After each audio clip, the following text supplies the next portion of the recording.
بسم اللہ الرحمن الرحیم۔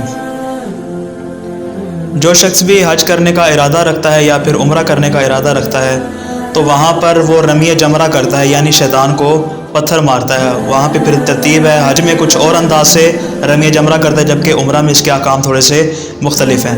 بہرحال جو شخص بھی حج کرتا ہے اس کے لیے ضروری ہے کہ وہ رمی جمرہ کرے، یعنی وہاں پہ جو موجود شیطان کی ایک ظاہری صورت بنائی ہوئی ہے اس کو وہ پتھر مارے۔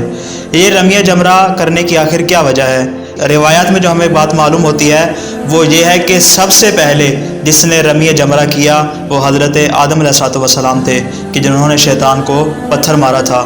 اس کے بعد جب شیطان حضرت ابراہیم علیہ السلام کے پاس مجسم ہو کر آیا اور ان کو گمراہ کرنے کی کوشش کی تو اس وقت پھر حضرت جبرائیل علیہ السلام نے حضرت ابراہیم کو آواز دی، کہا اے ابراہیم رمی جمرہ کرو، یعنی شیطان کو پتھر مارو۔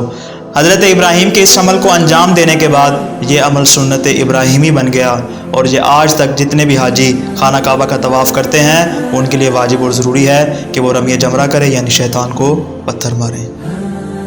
ان کے لیے واجب اور ضروری ہے کہ وہ رمی جمرہ کرے، یعنی شیطان کو پتھر مارے۔